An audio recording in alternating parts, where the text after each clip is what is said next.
ನಮಸ್ಕಾರ ವೀಕ್ಷಕರೇ, busy plus ಪಕ್ಕಾ ಸುದ್ದಿ ವಾಹಿನಿಯ ಸುದ್ದಿ ಬೆಳಕಿಂಡಿಗೆ ಸ್ವಾಗತ. ನಾನು ನಿಮ್ಮ ವಾಹಿನಿಯ ವರದಿಗಾರ ಸಂಗಮೇಶ್ ಕುಶಿಗಿರಿ. ನಾವು ಕೀರ್ತನೆಯಲ್ಲಿ ಕಾಣ್ತೇವೆ. ಜಂಗಮರು ನಾವು ಲಿಂಗಾಂಗಿಗಳು, ಮಂಗಳವಂತರು ಭವಿಗಳಂತಲ್ಲ. ಜಂಗಮರು ಜಗತ್ಪಾವನರು, ಲಿಂಗಾಂಗಿಗಳು ನಿಸ್ಸಂಗಿಗಳು ಅನ್ನುವಂತಹ ಕೀರ್ತನೆಗಳು. ತುರುಕರಿಲ್ಲದ ಊರುಳು ಇರಬಾರದು, ತುರುಕರು ಜಗದೊಳಗೆ ಪರಮಶ್ರೇಷ್ಠರು ಕಾಣೋ. ವಲಯ ಇಲ್ಲದ ಊರುಳು ಇರಬಾರದು, ವಲಯರು ಬೆಳೆದರೆ ಉಣಲುಂಟು ಉಡಲುಂಟು. ವಲಯರು ಮುನಿದರೆ ನೆಲೆಯಿಲ್ಲ ನಿಭವಿಲ್ಲ, ವಲಯನು ಒಲಿದರೆ ಕಷ್ಟವಿಲ್ಲ ಅನ್ನುವಂಥ ಕೀರ್ತನೆಗಳು. ಕಡೆಗೆ ಜ್ಞಾನ ಭಕ್ತಿ ವೈರಾಗ್ಯದ ತತ್ವಗಳನ್ನ, ವಿಶೇಷವಾಗಿ ಆಚಾರ್ಯ ಮಧ್ವರ ಸಿದ್ಧಾಂತದ ಅಂಶಗಳನ್ನು ತಮ್ಮ ಕೀರ್ತನೆಗಳಲ್ಲಿ ಅವರು ಪ್ರಕಟಪಡಿಸ್ತಾರೆ. ಏನು ಮಾಡಿದರೇನು, ಜ್ಞಾನವಿಲ್ಲದೆ ಮೋಕ್ಷವಿಲ್ಲ. ಆನೆಗೆ ಮಜ್ಜನ ಮಾಡಿಸಿದಂತೆ ಜ್ಞಾನಕ್ಕೆ ಹೆಚ್ಚು ಪ್ರಾಧಾನ್ಯವನ್ನು ಕೊಟ್ಟಿರ್ತಕ್ಕಂಥವರು ಮೋಹನದಾಸರು. ಆವ ಕುಲದವನಾದರೇನು, ಶ್ರೀ ವಾಸುದೇವನೆಂದವನೇ ಧನ್ಯ ಅನ್ನುವಂಥ ಮಾತುಗಳನ್ನ ಮೋಹನದಾಸರು ಹೇಳ್ತಾರೆ. ಭಗವಂತನಲ್ಲಿ ಭಕುತಿಯುಳ್ಳ ಮಾದಿಗನೇ ಉತ್ತಮ ಜಾತಿಯೋ, ನಗದರನ ನೆನೆಯದೆಪ್ಪ ವಿಪ್ರ ಮಾದಿಗನಿಗಿಂತ ನಿಕೃಷ್ಟನೋ. ಅಂದ್ರೆ ಭಕ್ತಿಯ ಉತ್ಕಟತೆಯನ್ನ, ಈ ಜಾತಿ ಪಂಥಗಳನ್ನು ಮೀರಿ ಅವರು ಭಕ್ತಿಯ ಮಹತ್ವವನ್ನ ಅವರು ಸಾರ್ತಾರೆ. ಒಂದು ಸುಳಾದಿಯನ್ನ, ಒಂದೆರಡು ಉಗಾಭೋಗಗಳನ್ನ ಅವರು ಬರೆದರೆ. ಜ್ಞಾನವಂತರ ಸಂಘವಿರಲು ಸ್ನಾನವ್ಯಾತಕ್ಕೆ, ನಾನು ಎಂಬುದ ಬಿಟ್ಟ ಮೇಲೆ ನರಕ ಏತಕ್ಕೆ ಅನ್ನುವಂಥ ನುಡಿಗಳನ್ನ ತಮ್ಮ ಕೀರ್ತನೆಗಳಲ್ಲಿ ಮೋಹನದಾಸರು ಕಟ್ಟಿಕೊಡ್ತಾರೆ. ಆ ಮೋಹನದಾಸರ ಬದುಕಿನ ಕುರಿತಾಗಿ ಹಲವಾರು ಸಂಗತಿಗಳು ಇನ್ನಷ್ಟು ಸಂಶೋಧನೆಗೆ ಒಳಪಟ್ಟರೆ ಸಾಕಷ್ಟು ವಿಚಾರಗಳು ಕೂಡ ಮೋಹನದಾಸರ ಸಂಗತಿಗಳು ನಮಗೆ ಜಿಲ್ಲೆಗೆ ಮೊದಲ ದಾಸರಾಗಿ ಮೋಹನದಾಸರು ಕಂಡು ಬರ್ತಾರೆ. ನಾನಿಲ್ಲಿ ಆನಂತರ ಕೊನೆಗೆ ತಾಲೂಕುವಾರು ಯಾರ್ಯಾರು ಬರ್ತಾರೆ ಅಂತ ಹೇಳ್ತೀನಿ. ಕಾಲಮಾನದ ಪ್ರಕಾರ ಹೋಗ್ತಾ ಇದ್ದೀನಿ. ಮೊದಲಿಗೆ ಮೋಹನದಾಸರ ನಂತರ ನಮಗೆ ಇನ್ನೊಬ್ಬರು ಕಾಣಿಸಿರ್ತಕ್ಕಂಥವರು ಮಹಿಳಾ ದಾಸರು. ಬಹಳ ವಿಶಿಷ್ಟ ಏನಂದ್ರೆ, ನಮಗೆ ವಿಸ್ಮೃತಿ ಬಹಳ ಕೆಟ್ಟದು ಅಂತ ನಾನು ಹೇಳ್ತೇನೆ. ಯಾಕೆಂದ್ರೆ ಇಡೀ ಕರ್ನಾಟಕದ ಮಹಿಳಾ ದಾಸ ಪರಂಪರೆಯಲ್ಲಿ ಮೊಟ್ಟ ಮೊದಲ ದಾಸ ಮಹಿಳೆ ಬಂದದ್ದು ನಮ್ಮ ಕೊಪ್ಪಳ ಜಿಲ್ಲೆಯಲ್ಲಿ. ಕನಕಗಿರಿ ತಾಲೂಕಿನ ನವಲಿ ಗ್ರಾಮದ ರಮಾ ಬಾಯಿ ಎನ್ನುವಂತಹ ಒಬ್ಬ 12 ವರ್ಷದ ಹುಡುಗಿಯನ್ನ ಗಲಗಲಿಯ ಮುದುಗಲಾಚಾರ್ಯರು ಪ್ರವಾಸಕ್ಕೆ ಬಂದಾಗ ಆ ನವಲಿಯ ಭೋಗಾಪೇಶ್ ದೇವಸ್ಥಾನದಲ್ಲಿ ಅವರು ಕರೆದುಕೊಂಡು ಮದುವೆ ಮಾಡ್ಕೊಂಡು ಹೋಗ್ತಾರೆ. 45-50 ವರ್ಷದ ಮುದುಗಲಾಚಾರ್ಯರಿಗೆ 12 ವರ್ಷದ ಗಲಗಲಿ ಅವ್ವ ಅಂದ್ರೆ ಮುಂದೆ ಪುಸ್ತಕ ರಮಾಬಾಯಿಯನ್ನ ಮದುವೆ ಮಾಡಿಕೊಡಲಾಗ್ತದೆ. ಆಕೆಗೆ ಎಜುಕೇಶನ್ ಕೊಡ್ತಾರೆ. ಆಕೆಗೆ ಸಂಸ್ಕೃತ ಕನ್ನಡದ ಪಾಠವನ್ನ ಮಕ್ಕಳೇ ಮಾಡ್ತಾರೆ. ಅಷ್ಟೊತ್ತಿಗಾಗಲೇ 5 ಜನ ಮಕ್ಕಳಿರ್ತಾರೆ. ಅವರ ಸಂಸ್ಕೃತದ ವಿದ್ವಾಂಸರಿರ್ತಾರೆ. ಅಂತಹ ರಮಾಬಾಯಿ ಗಲಗಲಿಗೆ ಹೋಗಿ ಅಲ್ಲಿ ಇದ್ದುಕೊಂಡು ಈ ಅಧ್ಯಯನವನ್ನು ಮಾಡಿ ಎಲ್ಲ ಬಗೆಯ ಪಾಂಡಿತ್ಯವನ್ನು ಗಳಿಸಿಕೊಂಡು ಹಾಗೆ ದೊಡ್ಡ ಸಾಧ್ವಿ ಶಿರೋಮಣಿಯಾಗಿ ರೂಪುಗೊಳ್ತಾಳೆ. ಮುಂದೆ ಗಲಗಲಿಯ ಹೂವು ಅಂತ ಪ್ರಸಿದ್ಧರಾಗ್ತಾಳೆ. ಆಕೆಯ ತವರು ಮನೆ ನವಲಿ ಆದ್ರೂ ಕೂಡ ಆಕೆಯ ಕಾರ್ಯಕ್ಷೇತ್ರ ಬಾಗಲಕೋಟೆ ಜಿಲ್ಲೆಯ ಗಲಗಲಿ. ಅಲ್ಲಿ ಇಂದಿಗೂ ಕೂಡ ನಾವು ಕೃಷ್ಣಾ ನದಿ ದಂಡೆಯ ಮೇಲೆ ಆಕೆ ಆ ನೆನಪಿಗೆ, ಅಂದ್ರೆ ಗಲಗಲಿಯ ಹೂವನವರ ಒಂದು ನೆನಪು, ತವರು ಮನೆ ನೆನಪಿರಲಿ ಅಂತೇಳಿ ಅಲ್ಲೊಂದು ಸಣ್ಣದಾದ ಆ ಭೋಗಾಪರೇಶನ ಮೂರ್ತಿಯನ್ನು, ಆಂಜನೇಯನ ವಿಗ್ರಹವನ್ನು ತೆಗೆದುಕೊಂಡು ಹೋಗ್ತಾಳೆ. ಇಂದಿಗೂ ಕೂಡ ಆ ವಿಗ್ರಹವನ್ನು ನೋಡಬಹುದು. ಬಹಳ ದೊಡ್ಡ 7 ಅಂಕಣದ ಮನೆ ಕೂಡ ಹೀಗೆ ಇದ್ದಿಗೂ ಕೂಡ ಆಕೆ ಅವ್ವನವರ ಮನೆಯನ್ನ ಕಾಪಾಡಿಕೊಂಡು ಬರ್ತಾರೆ. ಸಾಂಪ್ರದಾಯಿಕ ಹಾಡುಗಳನ್ನ ಆಕೆ ರಚಿಸಿದ್ದಾಳೆ. ಅದರಲ್ಲೂ ಕೃಷ್ಣನ ಬಗ್ಗೆ ಬಹಳ ವಿಶಿಷ್ಟವಾದ ಅಂಶಗಳು ಮತ್ತು ಹೆಣ್ಣಿನ ಆ ನೋವುಗಳನ್ನ, ಅಂತರಂಗದ ನೋವುಗಳನ್ನ ಕೃಷ್ಣನ ಹೆಸರಿನಲ್ಲಿ ಆ ರೂಪಕವನ್ನು ಇಟ್ಕೊಂಡು ಆಕೆ ರಚಿಸಿಕೊಳ್ತಕ್ಕಂಥದ್ದು. ಮುಯ್ಯದ ಹಾಡು ಬಹಳ ಪ್ರಸಿದ್ಧವಾದ ಹಾಡು, ಮತ್ತು ಸೇತು ಬಂಧನದ ಹಾಡು, ಶೃಂಗಾರ ತಾರತಮ್ಯದ ಹಾಡು, ಮೋರೆಗೆ ನೀರು ತಂದ್ರೆ, ಮದುವೆ ಮನೆಯಲ್ಲಿ ನಡೀತಕ್ಕಂಥ ಎಲ್ಲ ಚಟುವಟಿಕೆಗಳಿಗೂ ಒಂದೊಂದು ಹಾಡನ್ನ ಗಲಗಲಿಯವರು ರಚಿಸಿದ್ದಾರೆ. ಅವರ ಒಂದು 57 ನುಡಿಯ ಕೃಷ್ಣ ಜನ್ಮದ ಹಾಡು ಬಹಳ ವಿಶಿಷ್ಟವಾಗಿರ್ತಕ್ಕಂಥದ್ದು. ಒಂದು ಉಗಾಭೋಗವನ್ನ ಅವರು ರಚಿಸಿದ್ದಾರೆ. ಕೋಲಿನ ಹಾಡನ್ನು ಕೂಡ ರಚಿಸಿದ್ದಾರೆ. ಅವರ ಸಾಲುಗಳಲ್ಲಿ ನೆನೆಸಿಕೊಂಡ್ರೆ, ಭಾವಜ್ಞರ ಸಂಘ ಶಾವಿಗೆ ಉಂಡಂತೆ, ಭಾವಜ್ಞರ ಸಂಘ ಶಾವಿಗೆ ಉಂಡಂತೆ, ಭಾವವರಿಯದ ಪಾಮರರ ಸಂಘ ಬೇವಿನ ಹಾಲು ಕುಡಿದಂತೆ, ಭಾವವರಿಯದ ಪಾಮರರ ಸಂಘ ಬೇವಿನ ಹಾಲು ಕುಡಿದಂತೆ ಅನ್ನುವಂತಹ ಮಾತುಗಳನ್ನ ಕೀರ್ತನೆಯಲ್ಲಿ ಗಲಗಲಿಯವರು ಹೇಳ್ತಾರೆ. ಈಕೆಯ ಕಾಲ 1695. ಈಕೆಯ ಪಾಂಡಿತ್ಯವನ್ನು ಮೆಚ್ಚಿ ಆ ಕಾಲದಲ್ಲಿ ಪೇಶ್ವೆಗಳು ಇವರಿಗೆ ಪಿಂಚಣಿಯನ್ನ ಕೊಡ್ತಿರ್ತಾರೆ. ಅಂದ್ರೆ ಅವ್ರಿಗೊಂದು ಏನೇ ಪಾಂಡಿತ್ಯದ ಸಮಸ್ಯೆ ಬಂದರೂ ಕೂಡ ಗಲಗಲೆ ಅವರ ಹತ್ರ ಬಂದು ಅದನ್ನ ಸಮಸ್ಯೆಯನ್ನು ಪರಿಹರಿಸಿಕೊಳ್ತಕ್ಕಂಥದ್ದನ್ನ ನಾವು ಚರಿತ್ರೆಯಲ್ಲಿ ಕಾಣಬಹುದು. ಈಕೆಯ ಮನೆತನದಲ್ಲಿ, ನವಲಿಯ ಅರ್ಚಕ ಮನೆತನದಲ್ಲಿ ಒಟ್ಟು 6 ಜನ ಕವಿಗಳು ಬರ್ತಾರೆ. ನಮ್ಮ ಇಡೀ ಕನಕಗಿರಿ ತಾಲೂಕಿನಲ್ಲಿ ಅತಿ ಹೆಚ್ಚು, ಗಂಗಾ ಕೊಪ್ಪಳ ಜಿಲ್ಲೆಯಲ್ಲಿ ಕೂಡ ಒಂದೇ ಊರಿನಲ್ಲಿ 7 ಜನ ಕವಿಗಳು ಬರ್ತಾರೆ ಅದೇ ಮನೆತನದಲ್ಲಿ. ಆ ತಂದೆ ಮಕ್ಕಳು 3 ಜನ. ವಿಶೇಷ ಏನಂದ್ರೆ ಕೊಪ್ಪಳ ಜಿಲ್ಲೆಯಲ್ಲಿ ಮೊದಲ ದಾಸ ಮಹಿಳೆ ಏಕಾದರೂ ಆ ನಂತರ ಸುಮಾರು 4 ಜನ ಮಹಿಳೆಯರು ದಾಸಪಂಥದಲ್ಲಿ ಕಂಡು ಬರ್ತಾರೆ. ಈ ಗಲಗಲೆ ನಂತರ ಅವರ ಮನೆತನದಲ್ಲಿ ರಾಮಾಚಾರ ಅಂತ ಬರ್ತಾರೆ. ಆನಂತರ ಅದೇ ಅರ್ಚಕ ಮನೆತನದ 5 ಜನ, ಗುರುಮಧ್ವಾಚಾರ್ ಮತ್ತು ರಾಘವೇಂದ್ರಾಚಾರ್, ಭೋಗೇಶಾಚಾರ್, ಇವರೆಲ್ಲ ತಮ್ಮ ತಮ್ಮ ಅಂಕಿತಗಳನ್ನು ಗುರುಮಧ್ವ ಅಂಕಿತದಿಂದ, ಭೋಗೇಶ ಅಂಕಿತದಿಂದ ಮತ್ತು ಮುಕುಂದ ಅಂಕಿತದಿಂದ ಕೀರ್ತನೆಗಳನ್ನು ರಚಿಸಿರೋದು. ಅವೆಲ್ಲ ಅಪ್ರಕಟಿತ ಕೃತಿಗಳಾಗಿ ಉಳಿದಿವೆ. ಮತ್ತು ಇನ್ನೂ ಕೆಲವೇ ದಿನಗಳಲ್ಲಿ ನವಲಿಯ ಸಮಗ್ರ ಸಾಹಿತ್ಯ ಸುಮಾರು 600 ಪುಟದ ಕೃತಿ ಬಿಡುಗಡೆಗೊಳ್ಳಲಿದೆ. ಅದಾದ ನಂತರ ನಾವು ಕನಕಗಿರಿಯ ಕಂಡು ಬರ್ತಕ್ಕಂಥ ಇನ್ನೋರ್ವ ಹರಿದಾಸರು ಗುರುಶ್ರೀಶ ವಿಠಲರು ಅಂತ, ಅವರನ್ನು ಕೊಂಟೋಜಿದಾಸರು ಅಂತಲೂ ಕೂಡ ಕರೀತಾರೆ. ಅವರು ಬರೆದದ್ದು 27 ಕೃತಿಗಳು ಪ್ರಕಟ ಆಗಿರೋದು. ಆದರೆ ಮೊನ್ನೆ ಸುಮಾರು ಒಂದು 6 ತಿಂಗಳಿಂದ ನಾನು ಕ್ಷೇತ್ರ ಕಾರ್ಯಕ್ಕೆ ಹೋದಾಗ ಒಂದು ಅವರ ಭಗವದ್ಗೀತೆ ಬಗ್ಗೆ ಬರೆದಂತಹ ಒಂದು ವ್ಯಾಖ್ಯಾನ ಹಸ್ತಪ್ರತಿ ಸಿಕ್ಕಿದೆ. ಅಂದ್ರೆ ಅವರ ಎಲ್ಲ ಕೃತಿಗಳು ಒಂದು ಕಡೆ ಇದುವರೆಗೂ ಪ್ರಿಂಟ್ ಆಗಿರಲಿಲ್ಲ. ಆದರೆ ನಾನು ಅದನ್ನು ಮಾಡಬೇಕು ಅಂತ ಹೊರಟಾಗ ಅವರು ವಿಶಿಷ್ಟವಾದಂತಹ ಕಥೆ ಅವ್ರ ಬದುಕಲ್ಲಿ. ಕನಕಗಿರಿಯಲ್ಲಿ ಕುಲಕರ್ಣಿ ಕೆಲಸ ಮಾಡ್ತಿರ್ತಾರೆ. ಅವರು ನರಸಿಂಹದಾಸರು ಅಂತ ಸಿಕ್ಕಾಗೆ ಸರ್ಕಾರ ದುಡ್ಡನ್ನು ಹಂಚಿಬಿಡ್ತಾರೆ ಜನರಿಗೆ, ಬಡವರಿಗೆ. ಆಗಿನ ಕಾಲ ನಿಜಾಮ್ ಗವರ್ಮೆಂಟ್ ಅವ್ರನ್ನ ಜೈಲಿಗೆ ಹಾಕ್ತಾರೆ. ಜೈಲಿನಲ್ಲಿ ಅವ್ರಿಗೆ ಜ್ಞಾನೋದಯ ಆಗ್ತದೆ. ಯಾರೋ ಪ್ರಶ್ನೆ ಮಾಡಿದಂಗಾಗ್ತದೆ ಜೈಲಿನಲ್ಲಿ, ನಿನ್ ರೊಕ್ಕ ನೀನು ಕೊಟ್ಟಿದ್ದೀನಿ, ನೀನು ಸಿಕ್ಕಂಗೆ ಕೊಟ್ಟುಬಿಟ್ರೆ ಹೆಂಗೆ, ಸರ್ಕಾರದ ದುಡ್ಡಿದು ನಿಂದ, ನೀ ದುಡ್ದದ್ದ ಅಂತ ಕೇಳಿದಾಗ ಅವರ ಮನಸ್ಸು ಪರಿವರ್ತನೆಯಾಗಿ ಅಂದಿನಿಂದ ಆಧ್ಯಾತ್ಮಿಕ ಮಾಡ್ತದೆ. ಅವರು ಗುರುವಿನ ಹುಡುಕೊಂಡು ಮಾನವೀಯ ಜಗನ್ನಾಥ ದಾಸರ ಹತ್ರ ಹೋಗ್ತಾರೆ. ಅಲ್ಲಿ 12 ವರ್ಷಗಳ ಕಾಲ ಅವರು ದಾಸರ ಸೇವೆಯನ್ನು ಮಾಡ್ತಾರೆ. ದಾಸರ ಹತ್ರ ಒಂದ್ಸಾರಿ ಸೇವೆ ಮಾಡ್ಬೇಕಾದ್ರೆ ಕಾಲು ಹೊತ್ತು ಕೊಡ್ತಿರ್ಬೇಕಾದ್ರೆ ಅವರಿಗೆ ಕಣ್ಣೀರು ಕೊಡ್ತದೆ. ದಾಸ ಹೆಚ್ಚಾಗ್ತಾರೆ. ಯಾಕಪ್ಪ ಅಂತ, 12 ವರ್ಷ ಸೇವಾ ಮಾಡಿ ಸ್ವಾಮಿ, ನನಗೇನು ಅನುಗ್ರಹ ಮಾಡ್ತಾ ಇಲ್ಲ ನೀವು ಅಂದಾಗ, ನಿನಗೆ ಅನುಗ್ರಹಿಸೋರು ನನ್ನ ಶಿಷ್ಯ ಕಂಪ್ಲಿಯಲ್ಲಿ ಉಂಡೇಕಾರ ದಾಸರು ಶ್ರೀಶ ವಿಠಲರು ಅಂತಿದ್ದಾರೆ, ಅವರು ನಿಮಗೆ ಅನುಗ್ರಹ ಮಾಡ್ತಾರೆ ಅಂತ ಕಂಪ್ಲಿಗೆ ಹೋಗ್ತಾರೆ. ಕಂಪ್ಲಿಯಲ್ಲಿ ಆ ಉಂಡೇಕಾರ ದಾಸರಿಗೆ ಗುರುಶ್ರೀಶ ವಿಠಲ ಅಂತ ಅಂಕಿತವನ್ನು ಕೊಟ್ಟು ಆನಂತರ ಲೌಕಿಕದ ಬದುಕು ನಡೆಸಲಿಕ್ಕೆ ಕುಂಟೋಜಿಯ ಕುಲಕರ್ಣಿಕೆ ವೃತ್ತಿಯನ್ನ ಕುಂಟೋಜಿ ದಾಸರಿಗೆ ಕೊಡಲಾಗ್ತದೆ. ಅಂದಿನಿಂದ ಅವರು ಗುರುಶ್ರೀಶ ವಿಠಲರು ಕುಂಟೋಜಿ ದಾಸರು ಅಂತ ಪ್ರಸಿದ್ಧರಾದರು. ಅವರು ಬರೆದ 27 ಕೃತಿಗಳಲ್ಲಿ ರಾಘವೇಂದ್ರ ಸ್ವಾಮಿಗಳ ಕುರಿತಾಗಿ ಬರೆದಂತಹ ಕೃತಿಗಳು ಬಹಳಷ್ಟು ಪ್ರಸಿದ್ಧವಾಗಿರ್ತಕ್ಕಂಥದ್ದು. ಸ್ತುತಿರತ್ನಮಾಲ ಅನ್ನುವಂಥ ಕೃತಿ ಬಹಳ ವಿಶಿಷ್ಟವಾಗಿರ್ತಕ್ಕಂಥದ್ದು. ಆ ಗುರುಶ್ರೀಶ ವಿಠಲರು ಕುಂಟೋಜಲ್ಲಿ 40 ವರ್ಷ ಇರ್ತಾರೆ. ಅಲ್ಲಿ ಇಂದಿಗೂ ಕೂಡ ನಾವು ಅವರ ಬಾಳದಿದ್ದ ಮನೆಯನ್ನು ನೋಡಬಹುದು. ಮೊನ್ನೆ ಕಳೆದ ಒಂದು 5-6 ವರ್ಷದಿಂದ ಬಂದ ಫ್ಲಡ್ ಅಲ್ಲಿ ಆ ಮನೆ ಹಾಳಾಯಿತು. ಆದರೆ ಅವರ ಕಟ್ಟೆ ಹಾಗೆ ಉಳಿದಿದೆ. ಕುಂಟೋಜಿ ದಾಸರ ಕಟ್ಟೆ ನದಿ ದಂಡೆಗೆ ಒಂದು ಕಟ್ಟೆ ಇದೆ. ಅದನ್ನ ಕೆಲವು ದಾಸ ಸಾಹಿತ್ಯದ ಬಂಧುಗಳು ಅದನ್ನ ಕಟ್ಟೆಯನ್ನು ಕಟ್ಟಿ ಉಳಿಸಿದ್ದಾರೆ ಇನ್ನು ಕುಂಟೋಜಿ ದಾಸರದು. ಆದರೆ ದುರಂತ ಅಂದ್ರೆ ನಮ್ಮ ಜಿಲ್ಲೆಯಲ್ಲಿ ದೊಡ್ಡ ದೊಡ್ಡ ದಾಸರ ಕೇಂದ್ರಗಳಿವೆ. ಅದರ ಕುರಿತಾಗಿ ಎಲ್ಲಿಯೂ ಕೂಡ ಮಾರ್ಗದರ್ಶಕವಾದಂತಹ ಒಂದು ಪುಸ್ತಕಗಳಾಗಲಿ ಅಥವಾ ಮಾರ್ಗದರ್ಶನದ ಫಲಕಗಳಾಗಲಿ ನಮಗೆ ಸಿಗ್ತಾ ಇಲ್ಲ. ಆ ಕುಂಟೋಜಿ ದಾಸರು 96 ವರ್ಷಗಳ ಕಾಲ ಬದುಕಿ ಕಾಶಿಯಲ್ಲಿ ಅವರು ಗಂಗೆಯಲ್ಲಿ ಲೀನ ಆಗ್ತಾರೆ. ಅಂದ್ರೆ ಜಲಾವಧಿ ಆಗ್ತಕ್ಕಂಥದ್ದನ್ನ ನಾವು ಗಮನಿಸಬಹುದು. ಆನಂತರ ಬಂದಿರತಕ್ಕಂಥದ್ದು ಕನಕಗಿರಿಯಲ್ಲಿ ಒಬ್ಬ ಜಯವೆಂಕಟಾಚಾರ ಅಂತ ಒಬ್ಬ ಕವಿ ಬರ್ತಾರೆ. ಜಯವೆಂಕಟ ಅಂತ ಒಂದು ಕೃತಿ. ಅವರು ಬಾಲ್ಯದಲ್ಲಿ ಬಹಳ ಉಡಾಡಿರ್ತಾರೆ, ಬಹಳ ಉಳುಕೋಚಿ ಸ್ವಭಾವದಿರ್ತಾರೆ, ಉಡಾಡಿರ್ತಾರೆ, ಬಹಳ ಊರಲ್ಲಿ ಗಲಾಟೆ ಮಾಡಿರ್ತಾರೆ ಕನಕಗಿರಿ. ಎಷ್ಟರ ಮಟ್ಟಿಗೆ ಅಂದ್ರೆ ಅವ್ರ ತಂದೆ ಎಲ್ಲರಿಗೂ ಹೇಳ್ತಾರೆ, ನಮ್ಮ ಜಯವೆಂಕಟ ಕಂಡ್ರೆ, ಆ ವೆಂಕಟರನ್ನು ಕಂಡ್ರೆ ಅವನ್ನ ಕೊಂದು ಬಿಡ್ರಿ ಅಂತ. ಅಷ್ಟರ ಮಟ್ಟಿಗೆ ಇಡೀ ಊರಿಗೆ ಉಪದ್ರವ ಕೊಡ್ತಕ್ಕಂಥ ವ್ಯಕ್ತಿ. ಒಂದು ದಿನ ಅವ್ರನ್ನ ಓಡಿಸ್ಕೊಂಡು ಬಂದು ಬರ್ತಾರೆ. ಆ ಕನಕಾಚಲಪತಿ ದೇವಸ್ಥಾನದ ಪಕ್ಕದಲ್ಲಿ ಸಂಜೀವ ಮೂರ್ತಿಯ ಗುಡಿ ಇದೆ, ನೋಡಿರ್ಬೇಕು ನೀವು. ಆ ಸಂಜೀವ ಮೂರ್ತಿಯ ಗುಡಿಯ ಹಿಂಭಾಗದಲ್ಲಿ, ಆ ಮೂರ್ತಿ ಹಿಂಭಾಗದಲ್ಲಿ ಒಂದು ಅಡಿಕೆ ಮುಡ್ತಾರೆ, ಬಚ್ಚಿಟ್ಕೊಂಡು ಬಿಡ್ತಾರೆ. ಜನ ಹುಡುಕಿ ಅಡಿಕೆ ಬಂದೋದ್ಮೇಲೆ ಅಲ್ಲಿ ಅಳ್ತಾರೆ, ನಾನು ಸಾಯಲಿಕ್ಕೆ ಇಷ್ಟು ನಮ್ಮ ಜನ ಹೊಡ್ಲಕ್ಕೆ ಬರ್ತಾರೆ, ನಾನು ಎಂತ ಕೆಟ್ಟ ಕೆಲಸ ಮಾಡಿ ಅಂದಾಗ ಮರುದಿನ ಬೆಳಗ್ಗೆ ಒಳಗಡೆ ಅವರಲ್ಲಿ ಮನಸ್ಸಿನಲ್ಲಿ ಪರಿವರ್ತನೆ ಆಗ್ತದೆ. ಆ ಸಂಜೀವ ಮೂರ್ತಿ ಅವರ ನಾಲಿಗೆ ಮೇಲೆ ಜಯ ಅನ್ನುವಂತಹ ಶಬ್ದವನ್ನು ಬರೆದ. ಅದಾದ್ಮೇಲೆ ದೊಡ್ಡ ಪಂಡಿತರಾಗ್ತಾರೆ.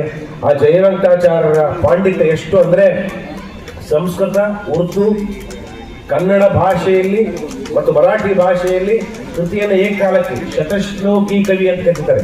ಒಂದು ಗಳಿಗೆಗೆ 100 ಶ್ಲೋಕಗಳನ್ನು ರಚಿಸುವಂತಹ ಸಾಮರ್ಥ್ಯವುಳ್ಳಂತಹ ಜಯವೆಂಕಟಾಚಾರ್ಯರು ಕೂಡ ಜಯವೆಂಕಟ ಅಂಕಿತದಿಂದ ಕೃತಿಗಳನ್ನ ಕನಕಗಿರಿಯಲ್ಲಿ ಅವರು ಇದ್ದುಕೊಂಡು ಬರೆದಿದ್ದಾರೆ. ಬಹಳ ದೊಡ್ಡ ಕವಿಗಳು.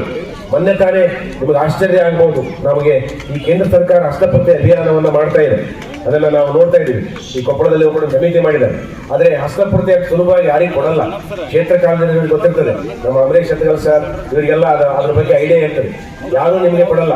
ನಿಮ್ಗೆ ಆಶ್ಚರ್ಯ ಆಗ್ಬೋದು, ಜಯವೆಂಕಟಾಚಾರ್ಯರ ಅವರ ಹೋದ ನಂತರ 100 ವರ್ಷದ ನಂತರ 1 ತಿಂಗಳಿಂದ ಅವರ ವಂಶಿಕರ ಮನೆಯಲ್ಲಿ ಒಂದು ಹಸ್ತಪ್ರತಿ, ಇಷ್ಟು ಉದ್ದದ ಹಸ್ತಪ್ರತಿ, ಅದು ಏನು ಬರ್ತಾರೆ ಇವತ್ತಿಗೆ ಕೊಟ್ಟಿಲ್ಲ. ಹಸ್ತಪ್ರತಿ ಅಂದ್ರು ನೀವು ಓಲೈಸಿ ಅದನ್ನು ಕೊಡ್ತೀವಿ, ಸ್ಕ್ಯಾನ್ ಮಾಡಿ ಕೊಡ್ರಿ, ನೀವು ನಮಗೆ ಹಸ್ತಪ್ರತಿ ಬೇಡ, ಅದನ್ನ ಹಂಗೆ ಪೂಜೆ ಮಾಡ್ಕೊಂಡು ಬರ್ತಾರೆ. ಇದು ಕೇವಲ ಕನಕಗಿರಿ ವಿಷಯ ಅಲ್ಲ, ಕೊಪ್ಪಳ ಜಿಲ್ಲೆಯಲ್ಲಿ ಇಂಥ ಸಂಗತಿಗಳು ಸಾಕಷ್ಟು ಇವೆ. ನಾನು ದಾಸ ಪರಂಪರೆಯ ಕಾರಣಕ್ಕೆ ಕ್ಷೇತ್ರ ಕಾರ್ಯ ಮಾಡಿದಾಗ ನಾನು ಮುಂದೆ ಕುಷ್ಟಗಿ ತಾಲೂಕಿಗೆ ಬರ್ತೇನೆ. ಅಲ್ಲಿಯೂ ಕೂಡ ದಾಖಲಾಗದ ಹಲವಾರು ದಾಸರ ಚರಿತ್ರೆಗಳು ಇದೆ. ಅದಾದ ನಂತರ ಜಯವೆಂಕಟಾಚಾರ್ಯ ನಂತರ ಅಲ್ಲಿಯೇ ಕನಕಾಚಲಪತಿ ಅರ್ಚಕರು ಸಿಂಗರಾಯ ಆಚಾರ್ಯರು ಬರ್ತಾರೆ. ಅವರು ಕೂಡ ಕೆಲವು ಕೃತಿಗಳನ್ನ ರಚಿಸಿದ್ದಾರೆ. ಅದಾದ ನಂತರ ಕಾರಟಗಿಯಲ್ಲಿ ಒಬ್ಬರು ಪದ್ಮನಾಭದಾಸರು ಅಂತ ಒಬ್ಬರು ಬರ್ತಾರೆ. ಉಕ್ಲಿ ಕುಪ್ಪೇರಾಯರ್ ಅಂತ ಟೀಚರ್ ಇದ್ರು, ಪ್ರೈಮರಿ ಸ್ಕೂಲ್ ಟೀಚರ್ ಇದ್ರು. ಆದರೆ ಪದ್ಮನಾಭ ಅಂಕಿತದಿಂದ 122 ಕೃತಿಗಳು ಅವರು ಬರೆದಿದ್ದಾರೆ. ಅವರ ಹಸ್ತಪ್ರತಿ ನನಗೆ ಸಿಕ್ಕಿದೆ. ಭೀಷ್ಮ ಪರ್ವ ಅಂತ ಕನ್ನಡ ಸಾಹಿತ್ಯದಲ್ಲಿ ಅಪರೂಪವಾದ ಭೀಷ್ಮನ ವ್ಯಕ್ತಿತ್ವವನ್ನು ಇಟ್ಕೊಂಡು ಬರೆದಿರ್ತಕ್ಕಂಥ ಕಥನ ಕಾವ್ಯವನ್ನ ಬಹಳ ಆಕರ್ಷಕವಾಗಿರ್ತಕ್ಕಂಥದ್ದು. ಅದು ಮಕ್ಕಳ ಗೀತೆ ಅಂತಲೂ ಕೂಡ ಗುರುತಿಸಲಾಗ್ತದೆ. ಅಂತ ಕೃತಿಯನ್ನ ಪದ್ಮನಾಭದಾಸರು ಬರೆದಿದ್ದಾರೆ. ಅವರ ಕೃತಿಗಳು ಕೂಡ ಪ್ರಕಟ ಆಗಿಲ್ಲ. ಇನ್ನು ಗಂಗಾವತಿಯಲ್ಲಿ ಬರಬೇಕಾದ್ರೆ ನಮಗೆ ಮತ್ತಿಗೇರಿ ಭೀಮಸೇನರಾಯರು ಅಂತ ಒಬ್ಬರು ಸುಖದ ಸುಂದರ ವಿಠಲರು ಅಂತ ದಾಸರು ಬರ್ತಾರೆ. ಅವರ ಕೃತಿಗಳು ಕೂಡ ನಮಗೆ ಉಪಲಬ್ಧ ಇಲ್ಲ. ಒಂದು 3-4 ಕೃತಿಗಳಷ್ಟೇ ಉಪಲಬ್ಧ ಇವೆ. ಅದಾದ ನಂತರ ಈಗ ಒಂದು 4-5 ಜನ ಅಂಕಿತ ಇಟ್ಕೊಂಡು ಹಾಡು ಬರೀತಕ್ಕಂಥವರು ಇದ್ದಾರೆ. ಕೊಪ್ಪಳದಲ್ಲಿ ಸುಮಾರು 4 ಜನ ಹರಿದಾಸರು ಬರ್ತಕ್ಕಂಥದ್ದು. ಗಿನ್ನಾಳದಲ್ಲಿ ಒಬ್ಬರು ಬರ್ತಾರೆ. ಮತ್ತು ನಂದಾಕಟ್ಟಿ ಅಂತ 1990ರ ದಶಕ 50ರ ದಶಕದಂತ ಒಬ್ಬ ಹೆಣ್ಣುಮಗಳು ಕೂಡ ಕೊಪ್ಪಳದಲ್ಲಿ ಕಾಣ್ತಾರೆ. ಕಡೆಗೆ ನಾನು ಬರ್ತಕ್ಕಂಥದ್ದು ಕುಷ್ಟಗಿಯ ಹರಿದಾಸ ಪರಂಪರೆಯ ಬಗ್ಗೆ. ನಾನು ವಿಶೇಷವಾಗಿ ಕುಷ್ಟಗಿಯನ್ನ ಪ್ರವೇಶ ಮಾಡೋದಕ್ಕಿಂತ ಮುಂಚೆ ಒಂದು ಘಟನೆಯನ್ನ ನಾನಿಲ್ಲಿ ಹೇಳಿದೆ. ಯಾಕಂದ್ರೆ ಈಗಾಗಲೇ ಹಿರಿಯರಂತ ಪೂಜ್ಯ ಗುರುಗಳಾದ ಡಾಣಿ ಸರ್ ಅವರು ಈ ಸೌಹಾರ್ದತೆಯ ಬಗ್ಗೆ ಹೇಳಿದ್ದಾರೆ. ಕೆಲವು ವಿಷಯಗಳು, ಸೌಹಾರ್ದತೆಯ ವಿಷಯಗಳು ನಮಗೆ ಮುನ್ನೆಲೆಗೆ ಬಂದಿರೋದಿಲ್ಲ, ಬಹಳ ಜನರಿಗೆ ತಿಳಿದಿರೋದಿಲ್ಲ. ಕೊಪ್ಪಳದಲ್ಲಿ ಒಂದು ಘಟನೆ ಇದೆ. ಇಟಗಿ ಹನುಮಂತಾಚಾರ ಅಂತ ಒಬ್ಬ ಜ್ಞಾನಿಗಳಿದೆ, ಬಹಳ ದೊಡ್ಡ ಜ್ಞಾನಿಗಳು. ಅವರು ಉರ್ದು ಕಲೀಲಿಕ್ಕೆ ಮರ್ದಾನ್ ಸಾಬ್ ಅನ್ನೋರ ಹತ್ರ, ಮೌಲ್ವಿ ಹತ್ರ, ಮಸೀದಿಯ ಮೌಲ್ವಿ ಹತ್ರ ಅವರು ಪಾಠಕ್ಕೆ ಹೋಗ್ತಿದ್ರು. ಕುರಾನ್ ಕಲಿತಾ ಇದ್ರು. ಈ ಇಟಗಿ ಹನುಮಂತಾಚಾರ್ಯರು ಕುರಾನ್ ಕಲೀಲಿಕ್ಕೆ ಕೊಪ್ಪಳದ ಮರ್ದಾನ್ ಸಾಬ್ ಅವರ ಹತ್ರ ಪಾಠಕ್ಕೆ ಹೋದ್ರು. ಅವರ ಅಂಕಿತ ನರಸಿಂಹ ವಿಠಲ 1904ರಿಂದ 1986ರವರೆಗೆ ಅವರು ಬದುಕಿದ್ರು. ಬಾಲ್ಯದಲ್ಲಿನೇ ಅವ್ರಿಗೇನಂದ್ರೆ ಬಹುಶಃ ಆಗಿನ ಪರಿಸರ, ನಿಜಾಂ ಕಾಲದ ಆಡಳಿತದ ಪ್ರಭಾವ, ಉರ್ದು ಮತ್ತು ಪಾರ್ಸಿಯನ್ನು ಕಲಿಯಬೇಕು ಅನ್ನುವಂಥ ಒಂದು ಹಂಬಲದಿಂದ ಆ ಮೌಲ್ವಿ ಮರ್ದಾನ್ ಸಾಬ್ ಅಲಿ ಸಾಹೇಬ್ರ ಹತ್ರ ಅಭ್ಯಾಸ ಮಾಡ್ತಿದ್ರು. ಮೌಲ್ವಿ ಅವರಿಗೆ 2 ಕನಸಿತ್ತು. ಒಂದು ಮಕ್ಕಾ ಯಾತ್ರೆ ಮಾಡಬೇಕು, ಇನ್ನೊಂದು ಮಸೀದಿ ಕಟ್ಟಬೇಕು. ಇಟಗಿ ಹನುಮಂತಾಚಾರ್ಯರು ಅವ್ರ ಹತ್ರ ಪಾಠಕ್ಕೆ ಹೋಗ್ತಿರ್ತಾರಲ್ಲ, ಆಗ ಆ ಶಿಷ್ಯನ ಮುಂದೆ ಮರ್ದಾನ್ ಅಲಿ ಸಾಹೇಬ್ರು ಹೇಳ್ತಾರೆ, ನನಗೊಂದು 2 ಕನಸಿವೆ, ಅದನ್ನು ಮುಟ್ಟಿಸ್ಬೇಕು. ಏನು ಮಾಡ್ಬೇಕು ಸ್ವಾಮಿ? ಮಸೀದಿ ಕಟ್ಟಬೇಕು, 2ನೇದು ಮಕ್ಕಾಕ್ಕೆ ಹೋಗ್ಬೇಕು. 2 ಬಹಳ ವಿಚಿತ್ರ. ನೀವೆಲ್ಲ ಆಶ್ಚರ್ಯ ಆಗ್ಬೋದು. ಇವತ್ತಿನ ದಿನ ನಿಂತ್ಕೊಂಡು ನಾವು ಜಾತಿ, ಧರ್ಮ, ಸಂಪ್ರದಾಯಗಳ ಬಗ್ಗೆ ಮಾತಾಡ್ತೀವಿ. ಒಂದು 100 ವರ್ಷಗಳ ಹಿಂದೆ ಇಂಥ ಒಂದು ಘಟನೆ ಕೊಪ್ಪಳ ನಗರದಲ್ಲಿ ನಡೆದಿದೆ ಅನ್ನೋದೇ ಬಹಳ ವಿಶೇಷ. ಅವರು ಗುರುವಿನ ಆಸೆಯನ್ನು ತೀರಿಸ್ಬೇಕಂತ ಹೇಳಿ ಅವರು ಜ್ಯೋತಿಷ್ಯ ಹೇಳ್ತಿರ್ತಾರೆ. ಬಹಳ ಒಳ್ಳೆ ಜ್ಯೋತಿಷ್ಯ ಹೇಳ್ತಾರೆ ಹನುಮಂತಾಚಾರ್ಯ. ಆ ಬಂದ ಹಣದಿಂದ ಸುಮಾರು 1500 ರೂಪಾಯಿ ಹಣಗಳನ್ನ ಕೊಟ್ಟು ನೀವು ಮೆಕ್ಕಾ ಯಾತ್ರೆ ಮಾಡ್ರಿ ಅಂತ ಕಳಿಸ್ಬಿಡ್ತಾರೆ. ಈ ಇಟಗಿ ಹನುಮಂತಾಚಾರ್ಯ 1500 ರೂಪಾಯಿ ಗುರುವಿಗೆ ಕೊಟ್ಟು ಮರ್ದಾನ್ ಅಲಿ ಸಾಹೇಬ್ರು ಮಕ್ಕಾ ಯಾತ್ರೆಗೆ ಹೊರಡ್ತಾರೆ. ಅಲ್ಲಿ ಅವರ ಒಬ್ಬ ಮಾರ್ವಾಡಿ ಸ್ನೇಹಿತ ಇಟಗಿ ಹನುಮಂತಾಚಾರ್ಯರಿಗೆ ಜ್ಯೋತಿಷ್ಯ ಕೇಳಕ್ಕೆ ಬರ್ತಿರ್ತಾನೆ, ನಮ್ಮ ಫ್ರೆಂಡ್. ಆತನಿಗೆ ಏನು ಹೇಳ್ತಾರೆ, ನಿನ್ ಕೆಲಸ ಆಗ್ತದೆ ಹೋಗಿ ಬಂದಾಗ ಆತನ ಕೆಲಸ ಆಗಿ ನಿನಗೆ ಏನು ಬೇಕು ಕೇಳು ಅಂದಾಗ, ಏನಪ್ಪ ನಮ್ಗೇನು ಬೇಕಾಗಿಲ್ಲ, ಸ್ವಲ್ಪ ರೊಕ್ಕ ಕೊಡು, ನಮ್ಮ ಮೌಲ್ಯ ಸಾಹೇಬ್ರದ್ದು ಮಸೀದಿ ಕಟ್ತಾರೆ ಅಂತ ಹೇಳಿ ಕೇಳ್ತಾರೆ. ಆವಾಗ ಆ ಫ್ರೆಂಡ್ ಏನು ಮಾಡ್ತಾನೆ, ಇವ್ರನ್ನ ಕೂಲ್ಗೋಮ ತೀರ್ಥಯಾತ್ರೆಯನ್ನು ಕರ್ಕೊಂಡು ಹೋಗಿ ಪ್ಯಾರಿಸ್ಸಿಗೆ ಅವ್ರನ್ನ ಕರ್ಕೊಂಡು ಹೋಗ್ತಾರೆ. ಇಟಗಿ ಹನುಮಂತಾಚಾರ್ಯರಿಗೆ ಹಡಗು ಪ್ರಯಾಣದ ಮುಖಾಂತರ ಪ್ಯಾರಿಸ್ಸಿಗೆ ಕರೀತಾರೆ. ಆ ಹಡಗು ಹತ್ತಿದ ಮೇಲೆ ಒಂದು 2-3 ತಾಸು ಆದಮೇಲೆ ಹನುಮಂತಾಚಾರ್ಯ ಬಿಡುತ್ತೆ. ಸಂಪ್ರದಾಯ ಇದೆ, ಸಮುದ್ರ ಉಲ್ಲಂಘನೆ, ಸೀಮೋಲ್ಲಂಘನೆ ಮಾಡಬಾರ್ದು. ಸಮುದ್ರ ಅವಾಗ ನೆನಪಾಗ್ತಾ ಹಡಗಲ್ಲಿ ನೀ ಎಂತ ಮೋಸ ಮಾಡಿದಲ್ಲ ನನಗೆ ಅಂತ ಬೈತಾರೆ. ಸಮುದ್ರ ಯಾರು ನಮ್ಮ ಧರ್ಮದಲ್ಲಿ ನಿಷಿದ್ಧ ಇದೆ, ನಾನು ಹೋಗಬಾರ್ದು ಅಂತ ಇಟಿಗೆ ಹನುಮಂತಾಚಾರ್ಯರು ಅಲ್ಲಿ ಹೇಳಿದ ಮೇಲೆ ಅವರು ಇಳಿದು ಬಿಡ್ತಾರಲ್ಲೇ. ಅದು ಏಡನ್ ಬಂದರಿನಲ್ಲಿ ಅವ್ರು ಇಳ್ಕೊಂಡ್ಬಿಡ್ತಾರೆ. ಆ ಏಡನ್ ಬಂದರಿನಲ್ಲಿ ಆಕಸ್ಮಿಕವಾಗಿ ಈ ಮಕ್ಕಾ ಯಾತ್ರೆ ಹೋಗ್ತಕ್ಕಂಥ ಮರ್ದಾನಲ್ಲಿ ಸಾಬರು ಬೇಕಾಗ್ತದೆ. ಏನ್ ಗುರುಗಳೇ ಇಲ್ಲಿ ಬಂದ್ಬಿಟ್ರಿ, ನೀನ್ ಯಾಕೆ ಇಲ್ಲಿ ಬಂದೇವು ಅಂತ ಕೇಳ್ತಾರೆ.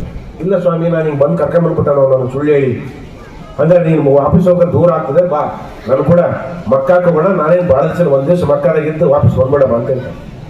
ಮಕ್ಕಾಕ್ಕೆ ಹೋಗಿ ಕರ್ಕೊಂಡು ಹೋಗ್ತಾರೆ.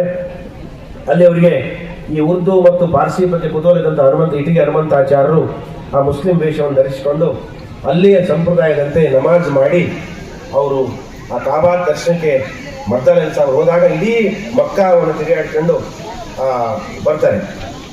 ಆ ಬ್ರಾಹ್ಮಣ ಸಂಪ್ರದಾಯದ ಕಟ್ಟುನಿಟ್ಟಿನ ಸಂಪ್ರದಾಯದ ಹನುಮಂತಾಚಾರ್ಯರು ಮಕ್ಕಾ ಯಾತ್ರೆ ಮಾಡ್ತಾರೆ. ಬಹುಶಃ ನನಗನಿಸಿದ ಮಟ್ಟಿಗೆ ನಮ್ಮ ಜಿಲ್ಲೆಯಿಂದ ಮಕ್ಕಾಕ್ಕೆ ಹೋದ ಮೊಟ್ಟ ಮೊದಲ ಹಿಂದೂ ವ್ಯಕ್ತಿ ಇರ್ಬೇಕಂತ ಅನಿಸ್ತದೆ. ಅದರಲ್ಲೂ ಸಂಪ್ರದಾಯಬದ್ಧ ಬ್ರಾಹ್ಮಣ ಆಚಾರ್ಯರೊಬ್ಬರು ಮಕ್ಕಾ ಯಾತ್ರೆ ಮಾಡಿರ್ತಕ್ಕಂಥದ್ದು ನಮಗಿವತ್ತು ವಿಶೇಷ ಅನಿಸ್ಬೋದು.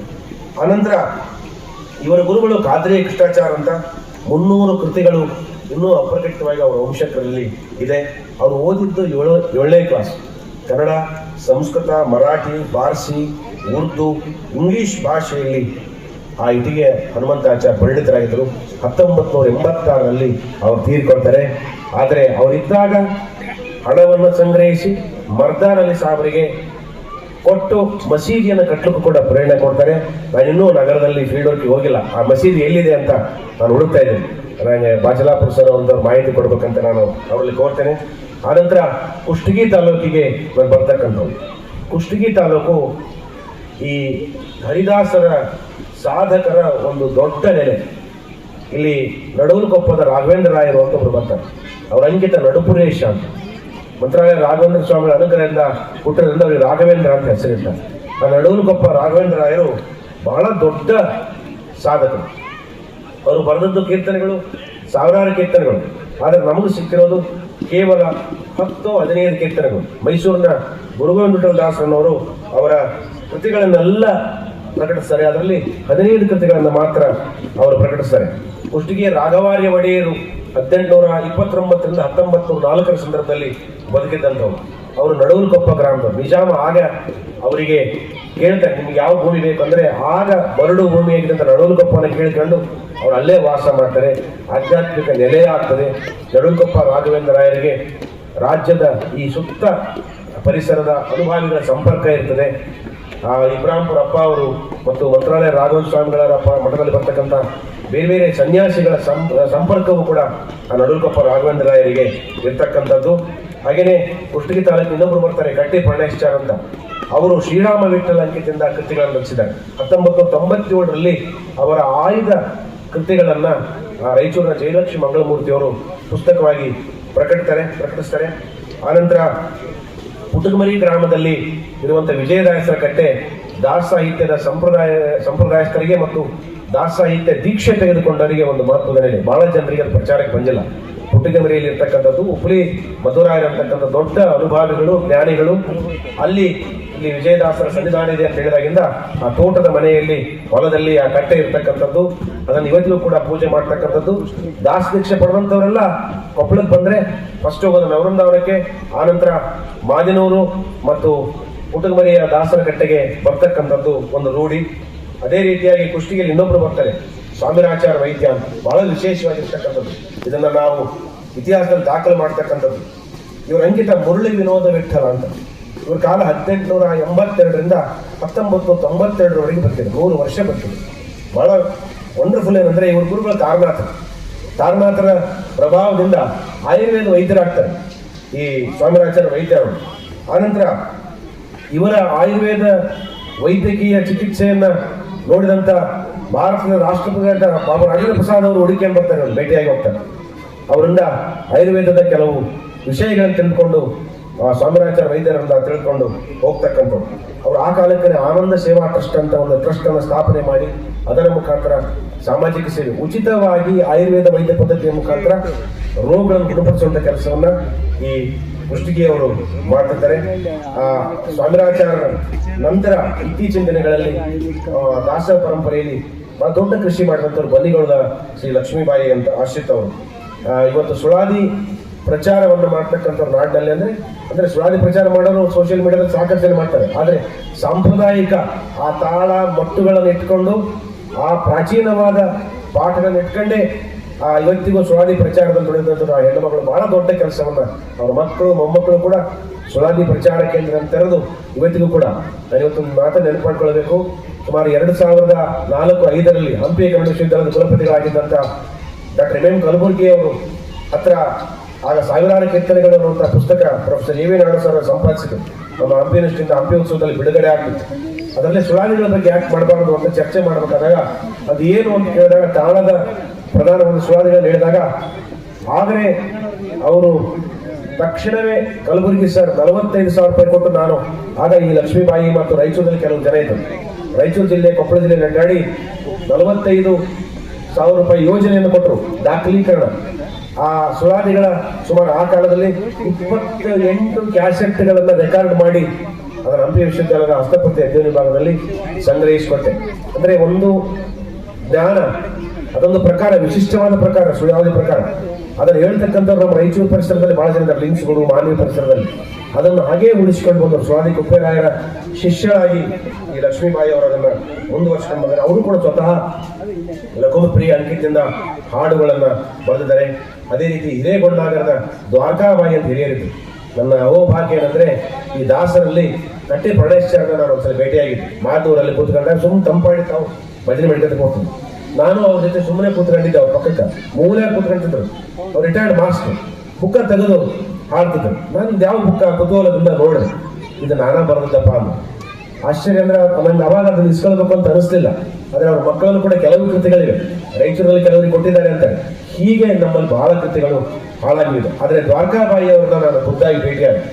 ಆ ಹಂಪಿಯಲ್ಲಿ ನಡೆದಂಥ ಮಂತ್ರಾಲಯ ಮಾಡಿದವ್ರು ಮಾಡಿದ 500ನೇ ರಘುನಂದನ ಆರಾಮಿಯಲ್ಲಿ ಆ ದ್ವಾರಕಾಬಾಯಿ ಅವ್ರನ್ನ ಕರ್ಕೊಂಡು ಹೋಗಿ ನಾನಲ್ಲಿ ಸನ್ಮಾನ ಮಾಡಿಸಿ ವಿಜಯ ವಿಠಲ ಪ್ರಶಸ್ತಿಯನ್ನು ನೀಡಿ ಗೌರವಿಸಿದ್ರು.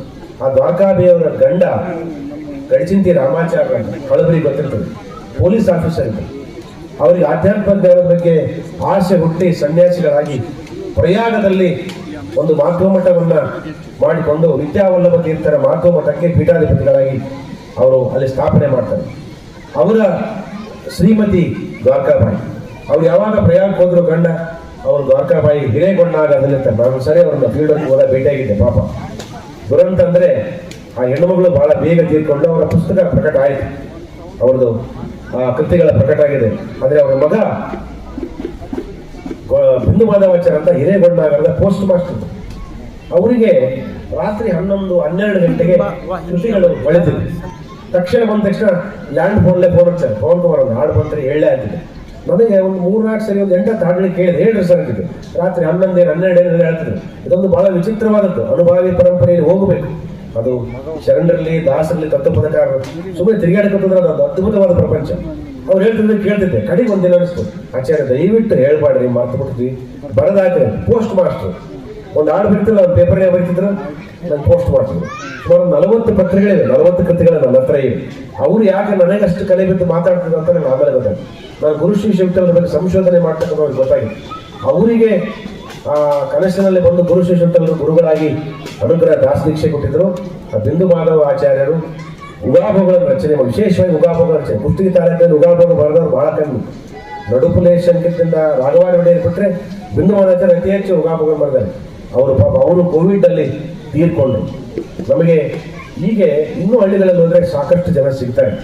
ನಮಗೆ ಕೊಟ್ಟಿಗೆ ತಾಲೂಕಿನ ದಾಸ ಪರಂಪರೆ ಬಗ್ಗೆನೇ ಸಾಕಷ್ಟು ಮಾಡ್ಬೋದು. ಹಿಂದೆ ಕಿರಿಯರು ನಾವು ರಾಯಚೂರಲ್ಲಿ MA ಓದ್ಬೇಕಾದಾಗ ಕುಷ್ಟಿಗೆ ನಮ್ಗೆ ಮಧ್ವಾಚಾರ್ಯ ಇದ್ರು. ಅವರಲ್ಲಿ ಬಹಳ ದೊಡ್ಡ ಜ್ಞಾನ ಇತ್ತು. ನಮ್ಗೆ ಆಮೇಲೆ ಅವರು ಎಲ್ಲಿ ಹೋದ್ರೂ ಸಿಗಲಿಲ್ಲ. ಕುಷ್ಟಿಗೆಲ್ಲೂ ಕೂಡ ಹಸ್ತಪತ್ರಿಗಳಿವೆ, ದಾಸರ ಮನೆತನಗಳಿವೆ, ಸ್ವಲ್ಪ ಹನುಮಸಾಗರದಲ್ಲೂ ಕೂಡ ಇದೆ. ಆ ಥರದಾಗಿ ಹಳ್ಳಿಗೆ ಹೋಗಿ ಕೆಲಸ ಮಾಡ್ತಕ್ಕಂಥವ್ರು ಬೇಕಾಗಿದೆ. ಇವತ್ತು ಈ ಹಸ್ತಪ್ರತಿಗಳ ಸಂಗ್ರಹ ಕಾರ್ಯ ನಡೆದಲ್ಲ, ಅದರಲ್ಲಿ ಇನ್ನೂ ಎಷ್ಟು ಕೃತಿಗಳು ಹೊರಗೆ ಬರ್ತಾವೋ ಗೊತ್ತಿಲ್ಲ. ಬಹುಶಃ ನಮ್ಮ ಕೊಪ್ಪಳ ಜಿಲ್ಲೆ ಇಲ್ಲಿ ಈ ತರನಾದ ವಿಭಿನ್ನವಾದಂತಹ ಹರಿದಾಸ ಪಂಥ ಇದೆ. ಕುಷ್ಟಗಿಯಲ್ಲಿ 6 ಜನ, ಕನಕಗಿರಿಯಲ್ಲಿ 10 ಜನ, ಕನಕಗಿರಿ ತಾಲೂಕಿನಲ್ಲಿ, ಕಾಟಗಿ ತಾಲೂಕಿನಲ್ಲಿ 1, ಗಂಗಾವತಿ ತಾಲೂಕಿನಲ್ಲಿ 5 ಜನ, ಯಲಬುರ್ಗಾ ತಾಲೂಕಿನಲ್ಲಿ, ಕುಕನೂರಿನಲ್ಲಿ ಹೇಳಿಲ್ಲ, ಹರಿವತ್ತೆ ಯಮುನಕ್ಕ ಅಂತ ಬರ್ತಾರೆ, ಯಮುನಾಬಾಯಿ ಅಂತ. ಆಕೆ ಕುಕನೂರೇ ಮಾಮಾಯಿ ಗುಡಿ ಕುತ್ಕೊಂಡು ಹಾಡು ಮಾಡ್ತಿರ್ತಾರೆ. ಆಕೆ ಹಾಡುಗಳನ್ನ ನೇರವಾಗಿ ಆಕೆ ಶಿಷ್ಯ ಒಬ್ಬರು ಹಿರೇಮನಿ ಇಂದ್ರಕ್ಕನವರು ಅಂತ ಯಲಬುರ್ಗಿಯಲ್ಲಿ ನಾನು ಯಲಬುರ್ಗಿಯಲ್ಲಿ ಇದ್ದಾಗ ಅವ್ರ ಹಾಡುಗಳಲ್ಲಿ ರೆಕಾರ್ಡ್ ಮಾಡ್ಕೊಂಡು 13 ಕೀರ್ತನೆಗಳಿಗೆ ಸಿಕ್ಕಿವೆ. ಆಶ್ಚರ್ಯ ಅಂದ್ರೆ ನಿಜಾಮರ ಅವಾಗೇನು ರಜಾಕಾರ ಹಾವಳಿಯಲ್ಲಿ ಆಕೆ ಬರೆದಂತ ಒಂದು ದೊಡ್ಡ ಸಂಪುಟ, ಒಂದು 500 ಕೃತಿಗಳ ಹಾಡುಗಳ ಪುಸ್ತಕನ ಸುಟ್ಟಾಕ್ಬಿಟ್ಟಂತೆ. ಆಕೆ ಶಿಷ್ಯ ಹೇಳಿ ಹೇಳ್ತಿದ್ರು, ಆಕೆ ಬಾಯಲ್ಲಿ ಇರ್ತಕ್ಕಂಥ 13 ಕೃತಿಗಳನ್ನ ವಿದ್ಯಾಕಶ್ಮಿ ಅನ್ನತಕ್ಕಂಥವರು ಅದನ್ನು ಸಂಗ್ರಹ ಮಾಡಿ ಯಮುನಕ್ಕರವ್ರ ಬಗ್ಗೆ ಪುಸ್ತಕವನ್ನು ಪ್ರಕಟಿಸಿದ್ದಾರೆ. ಇಡೀ ಕೊಪ್ಪಳ ಜಿಲ್ಲೆಯಲ್ಲಿ ಬಹಳ ವಿಶೇಷ ಏನಂದ್ರೆ ಮಹಿಳಾ ದಾಸ ಪರಂಪರೆಯ ಮೊದಲ ಕವಿತ್ರಿ ಹುಟ್ಟಿದ್ರಲ್ಲ, ಇಂದಿಗೂ ಮಹಿಳೆಯರು ಕೃತಿ ರಚನೆ ಮಾಡ್ತಕ್ಕಂಥವರು ನಮಗೆ ಸಿಗ್ತಾರೆ.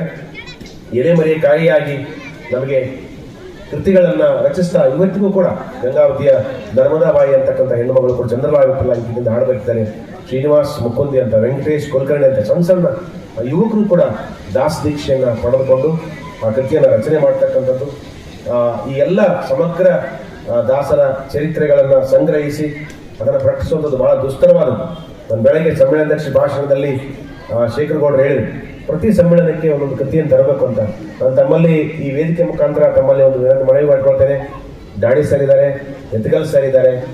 ನಮ್ಮ ಜಿಲ್ಲೆಯ ತತ್ವಪದಕಾರರ ಸಂಪುಟಗಳು ಸಮಗ್ರವಾಗಿ, ಶರಣರ ಸಂಪುಟಗಳು, ಆಧುನಿಕ ವಚನಕಾರ ಇದ್ದಾರೆ. ಯಾಕಂದರೆ ಸಿದ್ದಯ್ಯ ಪುರಾಣಿಕರು ಆಧುನಿಕ ವಚನಕಾರ ಬಹಳಷ್ಟು ಜನ ಇದ್ದಾರೆ, ಹರಿದಾಸರಿದ್ದಾರೆ, ಅನುಭಾವಿಗಳಿದ್ದಾರೆ, ಅವಧೂತ ಪರಂಪರೆ ಇದೆ. ಇವೆಲ್ಲವುಗಳನ್ನ ತತ್ವಪದಕಾರ ಇದ್ದಾರೆ, ಸೂಫಿಗಳಿದ್ದಾರೆ. ನಮ್ಮ ಕೊಪ್ಪಳ ಜಿಲ್ಲೆಯಲ್ಲಿ 6 ಜನ ಸೂಫಿಗಳು ಬರ್ತಾರೆ. ಇವೆಲ್ಲವನ್ನು ಒಂದೊಂದು ಪುಸ್ತಕ ಒಂದೊಂದು ಸಮ್ಮೇಳನದಲ್ಲಿ ತಂದ್ರೆ ನಮ್ಮ ಜಿಲ್ಲೆಯಲ್ಲಿ ಏನೂ ಉಳಿಯೋದಿಲ್ಲ. ಅಷ್ಟು ಅದ್ಭುತವಾದ ಸಾಹಿತ್ಯದ ಸಾಮಗ್ರಿ ಇದೆ. ನಾವೆಲ್ಲ ಸಮ್ಮೇಳನಗಳಲ್ಲಿ ಭಾಷಣವನ್ನು ಮಾಡಿ ಹೋಗ್ಬಿಡ್ತೀವಿ, ಆದರೆ ಅದನ್ನು ದಾಖಲೆ ಮಾಡುವಂತಹ, ಅದನ್ನು ಸಂಗ್ರಹಿಸುವ ಕೆಲಸ ಆಗಬೇಕು. ಅದಕ್ಕೆ ಪರಿಷತ್ತಿನಂತಹ ಸಂಘಟನೆಗಳು ಅದಕ್ಕೆ ಮುನ್ನೆಲೆಯಲ್ಲಿ ನಿಂತ್ಕೊಂಡು ಅದನ್ನು ಆ ಒಂದು ಜವಾಬ್ದಾರಿ ನಿಭಾಯಿಸಬೇಕು ಅಂತ ಹೇಳ್ತಾ, ಅಷ್ಟಿಗೆ ಈ ಕೊಪ್ಪಳ ಜಿಲ್ಲೆಯ ದಾಸ ಪರಂಪರೆ ಬಗ್ಗೆ ನಾನು ಇಷ್ಟುವರೆಗೆ ಹೇಳಿದ್ದು ಕೇವಲ ಪಕ್ಷಿ ನೋಟ. ಇನ್ನಷ್ಟು ಕೆಲವು ಜನರನ್ನ ನಾನು ಬಿಟ್ಟಿರಬಹುದು, ಅದು ನನ್ನದೇ ತಪ್ಪು ಅಂತ ನಾನು ಒಪ್ಕೊಳ್ತಾ, ಇನ್ನು ಯಾರಾದರೂ ತಮ್ಮಲ್ಲಿ ಗಮನಕ್ಕಿದ್ರೆ ನಿಮ್ಮೂರಲ್ಲಿ ಹೇಳಿದ್ರೆ ನಾನು ಕ್ಷೇತ್ರ ಕಾರ್ಯಕ್ಕೆ ಬಂದು ಅವೆಲ್ಲ ಸಂಗ್ರಹಿಸುವ ಕೆಲಸವನ್ನ ನಾನು ಮಾಡ್ತೇನೆ. ಇಲ್ಲಿರ್ತಕ್ಕಂಥ ಎಲ್ಲ ಹಿರಿಯರಿಗೆ ಇಷ್ಟೊತ್ತಿನವರೆಗೆ ನನ್ನ ಮಾತುಗಳನ್ನು ಕೇಳಿದ್ದಕ್ಕೆಲ್ಲ ಸಹಿಸಿಕೊಂಡದಕ್ಕಾಗಿ ತಮಗೆಲ್ಲ ಹೃದಯಪೂರ್ವಕವಾದ ಧನ್ಯವಾದಗಳು.